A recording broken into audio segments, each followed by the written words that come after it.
Cycle marronnage et réparation 2021, introduction Ramata Dieng et Rosita d'Estival. Au cours des 13 années de lutte pour la vérité et la justice. C'est parfait. C'est parfait, ravi de vous retrouver. Avec Denetem Touamboma, auteur de Fugitif ou Courtu.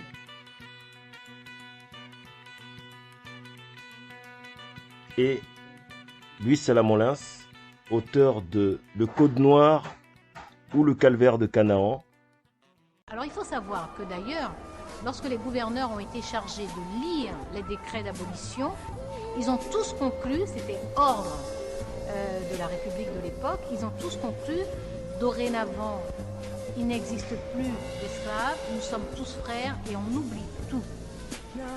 Donc le silence, l'oubli était inscrit dans l'acte même d'abolition et s'ouvrait une nouvelle période où il n'était plus question d'en parler.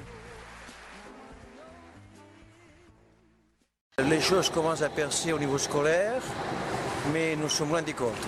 Nous sommes loin des comptes. Je ne pense pas, par exemple, que le français moyen, quand il évoque le nom de Colbert, du grand Louis XIV de Versailles, il sache que derrière ce décor et sous cette signature, il y a le texte juridique le plus monstrueux de la modernité, le Code Noir.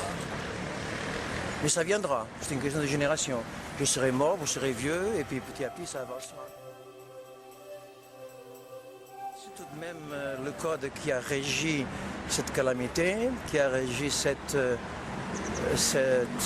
négation de l'humanité, grâce auquel tout un continent de droit, sinon de fait, était rejeté hors humanité, cantonné dans la bestialité. Pouvez-vous nous expliquer ce paradoxe français qui consiste à gommer le Code Noir dans le mémorial le plus imposant d'Europe, qui est le mémorial de Nantes, et à assumer en même temps une grande statue de Colbert devant le Parlement français? Je ne me l'explique pas, n'est-ce pas? Les deux choses sont monstrueuses.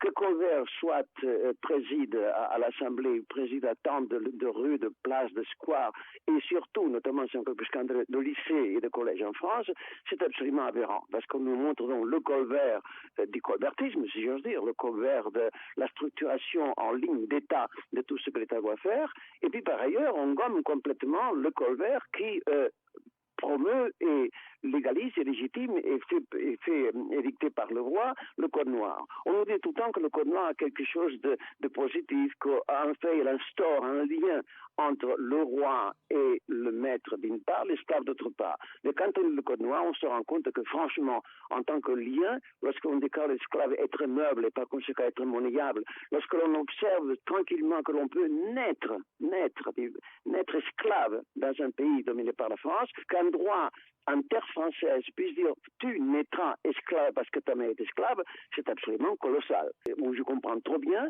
le silence ou plutôt la façon dont la France gère son histoire. La France gère son histoire un pays conquérant, un pays vainqueur. Elle légitime et elle surligne les aspects positifs ou grandioses de ces personnages illustres, mais elle gomme tout simplement les désastres que cela représente et les désastres qui ont comme auteur les mêmes grands hommes qu'elle vénère. Donc ce n'est intenable et il faut imaginer qu'un jour ou l'autre, dans une génération, dans deux générations, de même que les écoliers d'aujourd'hui trouvent le Code Noir dans l'histoire et c'est tout, ils trouveront dans l'histoire une vision plus pondérée et moins idiote de l'histoire. Louis Salamolins, c'est la pensée la plus aiguë, la plus acérée que je connaisse sur ces sujets-là.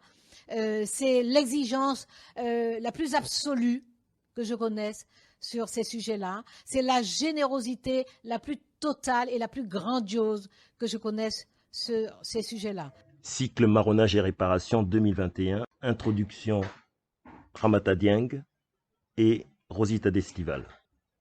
Avec Denetem Touamboma, Fugitif ou Courtu, et Louis Salamolins, Le Code Noir ou Le Calvaire de Canaan.